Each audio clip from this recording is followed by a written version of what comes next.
All right, everyone. Good morning, good evening, good afternoon.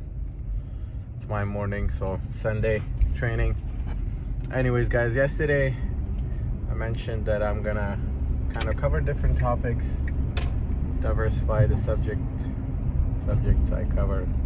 Most of it has been my own personal, thoughts on many things, but well, this is gonna be the same, but it's just a historical and political topic. And that is the issue of Israel and Palestine. There's just too much, depending on which side who is on. A lot of people that cover these things feel very, very passionate about this, whether it's on the Palestinian side, whether it's on the Israeli side. So something really quick. I almost did go to Israel, Haifa, for about a year. For a exchange program. It didn't happen, but there were other reasons. Not that I didn't want to or something happened. It's just that I got occupied with. I was getting ready to apply for colleges, and that was gonna just change my path to a different one that I did not want to pursue. But anyways, that didn't happen. It's just a quick sidetrack story, but. Anyway, so back to the topic of Israel and Palestine, guys. Personally, myself, I will start off with saying that this should have been one state from the beginning.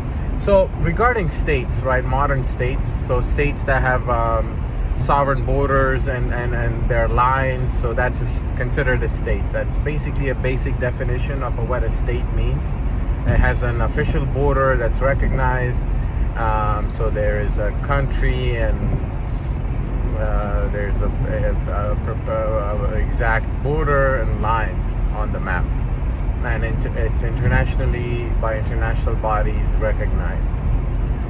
So I personally think it should have been one state where everyone lived, whether they were Israeli, Palestinian, Muslim, Jewish, Christian, or anything else, or none, right? So it should have been a state that basically fostered and everyone from the area. Unfortunately, that did not happen, with great disappointment. There were divisions, I guess, again, depending on which side you're on. So you're gonna bring up history and say, we couldn't do that because these people don't like us, and then the other side says, these people, why are they claiming an inherent right to the land that was not theirs? So stuff like that, right? It's just that arguments like that never go anywhere. People bring up stuff from like 2,000 years ago, 3,000 years ago, guys. The world was a different place, so I know modern maps didn't quite exist like the way they do today. But even if you look at the older maps, the maps that people first drew up, and you look at the world, it looked like a different place. You will not there were empires, there were different kingdoms, and some of them would like come and go, and then some of them would resurrect.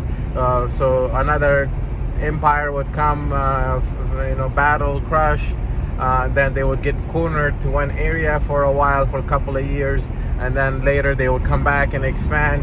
So there are a couple of examples, but anywhere in the world, right? So the world looked like a very different place. So to bring up stuff from like 3,000 years ago is just ridiculous. Religion plays a big role. As much as I don't like it, it does. There are holy sites in Jerusalem, where that's the Temple Mount, whether that's the Al-Aqsa Mosque, and then there's also an important Christian site as well. I don't know what exactly it's called, so excuse me, guys. I'm sorry for this, the lack of knowing the exact name. But it's just, instead of people being good to each other, trusting each other more, they somehow uphold these deity over themselves, over each other, which is like, why? Why? Anyways, so it should have been one state. People should have just lived together, and was it possible? Yes, it was possible. It was very much possible, guys. And it's just that some people on the, whether you want to call it on the fringes or the extremes or whatever, they just took over the narrative, the direction, and said no, we're gonna draw up lines. And then with the whole thing about Palestinians, this is not an opinion, guys. This is a fact. They were kicked out. They lived there for generations. They had land, they had families. They were kicked out. They were told, hey, this is a different country now. We're drawing up lines. You gotta go.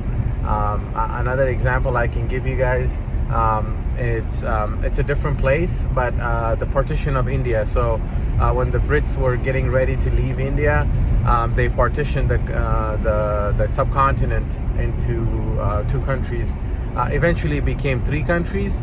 So India, Pakistan, and then Bangladesh, which was called East Pakistan. There was another war there shortly after the partition, and then Bangladesh became a third country. So plan was to divide them into two countries, and then eventually they became three. So again, right, when you start drawing up these division lines, that's what's going to happen. So even though the plan was to partition to two countries, it eventually became three. But the same thing, partition of India was actually far worse. So hundreds of thousands of people were killed. A lot of women were, they faced really bad deaths. They were kidnapped.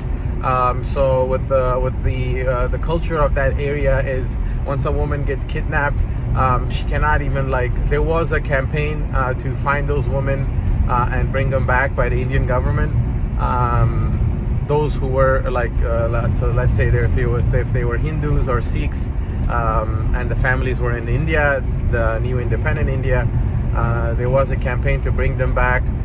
But a lot of the women were like, well, I can't go back to my family, not after being kidnapped like this. Because it was a lot of honor and shame.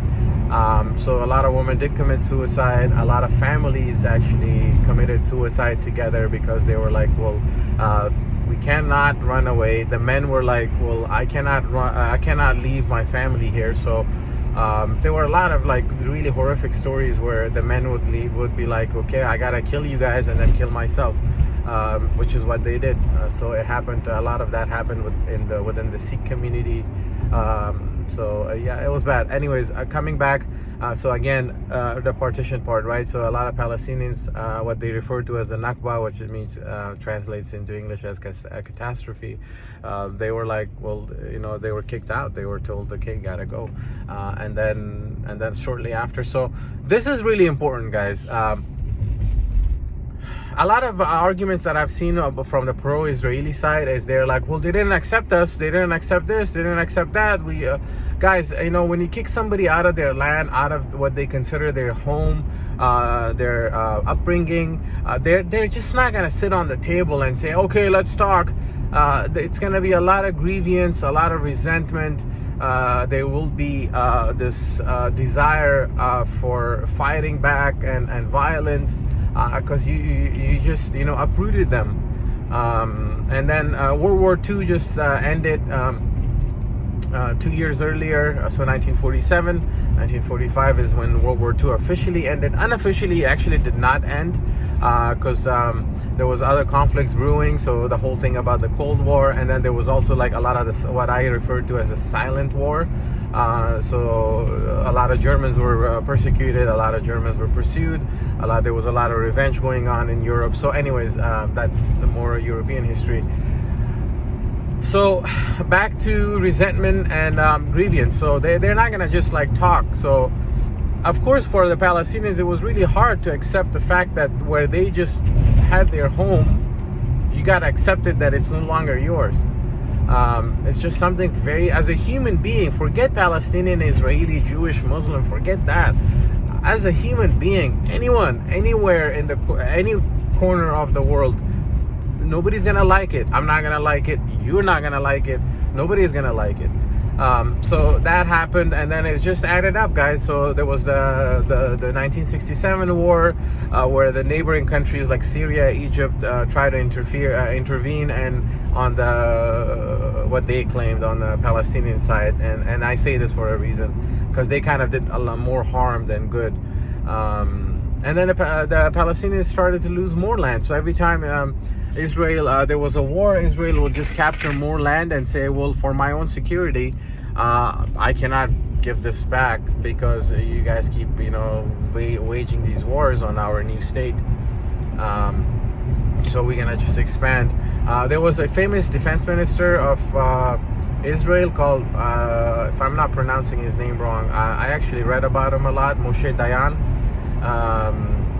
I believe he was defense minister in like late 40s and 50s. He had a famous quote, I'm paraphrasing here. He's like, the security of Israel is not about, peace is not security, expansion is security. Something along those lines. So what he meant by this is like the more land we capture, the more we expand, the better it is for us. That means more security. It's not necessarily in making peace as is right now. Peace for us means expansion, not like coming to an agreement. We're gonna just expand. That's our security. Expansion means security, not peace. So Moshe Dayan was his name, and that has been the policy of Israel since then. The whole thing about Gaza right now, yes, back in 2005, accord, I believe it was part of the Oslo Accord that Israel will withdraw from Gaza, occupy Gaza, and so that did not go well because Israel never quite intended to leave. They were like, okay, we'll withdraw the citizens out of the place, but we will maintain security and military presence around in and around the city. So that's when here we are now. Occupation, constant checkpoints, stop here, stop there, suspicion. Who are you? You guys are against us. And then on the Israeli side, kids were raised. Again, I this is not like my anecdotal experience. It's not like I went there myself. I almost did, like I mentioned, to Haifa, but that didn't happen. But in the schools, they're usually not even taught about Palestinians, or even if they are, they're told, the kids are taught that they're against us, they hate Jews, they want to kill us. And then when these incidents happen, like these attacks or October 7th, people are like, oh shit, they really hate us. You just kidnapped our people and took hostages and killed our women and raped and this and that, which is horrible. Yeah, I mean, nobody's gonna like that. But and I know everyone loves the butt part, right? So it's just people randomly don't do this stuff, guys. It's not like nobody just wakes up and says, let me just do this. There are deep reasons why, and I don't think a lot of this. So regarding the Jewish point, right? Is there anti-Semitism in the Muslim world? Yes, there is. Again, it's not exclusive to the Muslim world, because a lot of anti-Semitism, actually, if you really look at the history, it actually started with Christianity. Okay, guys, if you guys really care about the history of Jewish people, just go ahead and read how Jewish people, this is before Islam, so let's not even talk about Muslims or Islam here. This is way before Islam. If you look at how the church and Christianity itself treated Jews, it was not good. Okay, they were like persecuted and kept, for the lack of a better word, kind of on the fringes, in the bottom. That's how they were seen. The Jewish people were seen as greedy. A lot of like this the greedy people, these people. They had all kinds of labels for Jewish people. Guys, don't listen to me, or believe what I'm saying, go ahead and read the Christian history of how Jewish people were treated. It was not good. This is way before Islam. So for me, Islam and the Quran is like version 3 of the Torah. So Torah is version 1 when it comes to the Abrahamic faiths. And then the Bible is version 2. So they kind of took a lot of stuff from the Torah, and then, you know, modify this, modify that. King Constantine, blah blah blah. Who knows what crap people added there. And then the Arabs, when they reached Jerusalem, so the Arabs were not known to have, especially the Arabs. So now I want to be careful how I say Arabs, because there are different kinds of Arabs. They're different people. So the Arabs from like the Mecca, Medina, the present day Saudi Arabia, when they reached through military campaigns, when they reached Jerusalem, they did not have a monotheistic faith like Jewish people or Christians, like organized faith. They had more like polygamous faiths. So so when they reached Jerusalem, this is just my take on it. Obviously, religious people think, the stuff came straight from God. No. So when they reached Jerusalem, they saw that, Jewish people have their like organized faith, there's authority, and then Christians have the same thing, and they realized, well, we lack something like this. So that's when pretty much the birth of Islam came, and then the Quran is like version 3 of the Torah. So they all copied, plagiarized, and then the Torah most likely plagiarized its stuff from other faiths. And then Christianity copy, and then Islam then would like pass down. Here, guys, update or downgrade, whatever, depending on how you see it. 3. So, and now you guys hate each other for this shit.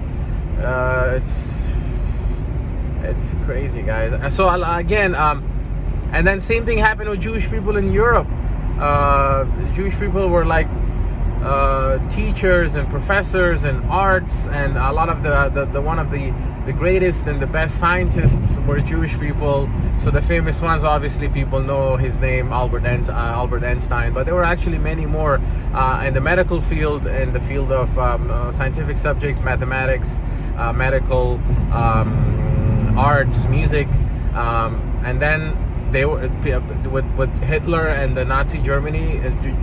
Jewish people were stripped down from everything, and then again persecution. But read up on the Christian persecution of Jewish people, guys.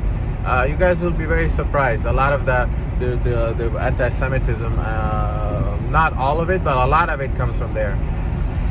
So again, is there anti-Semitism in Islam? Yes, there is. Yes, there is, guys. There's a lot of, even when I was growing up as a kid, I did not even know what Jewish or Jew meant. So they were like, yeah, Jews. It was like this insane obsession over Jewish people, which concerned me. I was like, aren't they people? Like, so there was this. So I grew up in, again, like I said, former USSR. So there were a lot of like Ukrainians, Russians, and then Jewish Russians. So there was this kid in our neighborhood. So I was playing with him, and some of my like local friends were like, yeah, he's a Jew. So initially I thought, I was like, that's not his name. They were like, no, yeah, that's not his name, but he's a Jew. And I had no idea what the hell Jew meant. I was like, what is that? They were like, yeah, they're a different religion, and obviously they learned this from their parents, right? So, or the people around them, and it was just sad, because I was like, what is this? I just want to play with this kid. He seems like a good kid. We were playing, we're getting along, so what's the problem? Jew. It's like, yeah, that's probably the root cause of a lot of this shit is because of that, right? It's because of that mindset, that one group thinks they're better or higher, and they have the right to kind of downgrade or demean other group. I know I'm very simplifying this whole subject, but again, like I said, like I covered, right? People who were uprooted from their homes, they lost their refugee camp this, refugee camp that, grow up without a clear identity. You have no idea what your home is. You're constantly waiting, thinking you're gonna go back, and you're not. I personally don't see the Palestinian state as Palestinians want it, guys. I don't think that's gonna happen. I definitely don't think the one state is gonna happen. There was some support from what I've read, like 40-50 years ago maybe, but now no guys. Goodbye one state. Goodbye going back to whatever you think you're gonna go back to. It's not gonna happen. None of that is gonna happen. So I just don't know what the future Palestinian state will look like. A lot of like states after the war in October 7th, again, regarding October 7th, guys, this stuff started way before October 7th. Anybody who has a basic knowledge of this conflict knows that this has been going on for decades. October 7th was, I guess, the latest, not the only, but the latest spark. So this is the sad thing, right? People always like wait for something horrible to happen, and then all of a sudden they're like, okay, we gotta know what's going on. But this has been going on for like years and years, and decades. But all of a sudden, October 7th, okay, you know, I don't know what to tell you. But yeah, one state, not gonna happen. So yeah, a lot of these countries like are passing on these symbolic messages and or votes. Okay, guys, we're gonna recognize the Palestinian state, and I'm like, okay, what are you recognizing? Okay, have you looked at the map? If you look at the map, guys, whatever that's considered, so there's Gaza and then there's West Bank, right? So it's like it does not look like a conventional state or a country. A country needs to has solid borders, guys. So there are so Indonesia is a big country with a lot of islands, but even the mainland of Indonesia is all one land, and then they have islands spread out. So that's Indonesia. Now, why do I bring this up? If you look at what's called Palestinian state, Gaza is on the west, Israel is right in the middle, and then there's the West Bank. So how is that a country? You have a whole country right in the middle, and then you have one something here and then something over there. So when they recognize Palestine, I just do not understand what are you recognizing, because it does not look like a state by any measurable standard. So there's a lot of stuff that needs to be talked through and negotiated and worked out, and I don't have the answers. I don't know how that's going to get resolved. I can only say that Palestinians are not going to go back to 1947, 1960, not even 67. So there are a couple of UN resolutions that says Israel needs to back up and or go back to the 1967 border, or the border that was pre-1967 war. That's not going to happen. I do not see any appetite from the Israeli population or the Israeli government and policymakers to do anything like that. So that's not going to happen. The 1967 border, you guys can kiss that goodbye. One state solution, definitely not happening. I just do not know what the Palestinian state will look like. I do not know.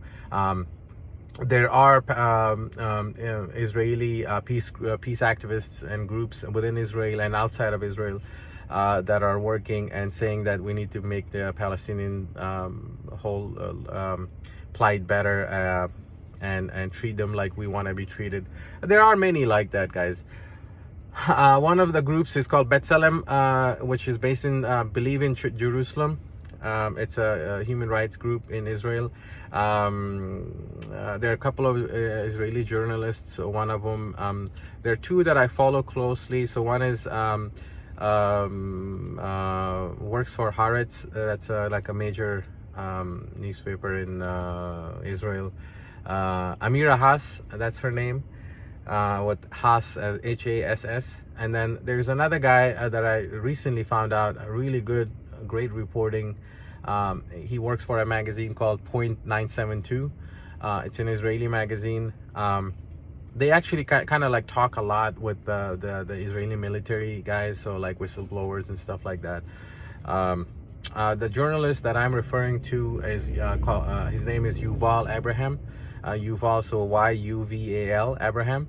Very good guy, solid reporting, great reporter. He's also Israeli. Amira Haas, and there are a couple other names that I do not recall. Gordon Levy, he's pretty good too. He also works for Haaretz. So if you guys want to read their material, they're from Israel. B'Tselem I mentioned. If not now, when? That's another Israeli human rights and peace group. I know there will be people like, oh, those group, that group, da, da, da, da. Yeah, that's always the case, right? So people are gonna like you or not like you, but okay. I'm sure there are more. I just don't know. I only know these names. So yeah, guys, I just hope we come to a realization to treat each other like fellow human beings, trust each other more instead of some deity or some fate. If you guys want to follow fate, I'm not saying that people who follow fate treat others bad. They don't. But I just wish that we uphold each other more than some ancient deity. That's it, guys. The video is long. I mean, it could be longer. These are topics that we can go for hours, but those are my initial immediate thoughts. I've read about this topic for years, since I was like 15, 16 years old. But yeah, that's it, guys. Amira Haas, Yuval Abraham, I salute you guys for your work. Go read up their stuff, guys. Anyways, that's it. That's all I have. I'm at the gym. Gonna go work out. Talk later, guys. Be safe.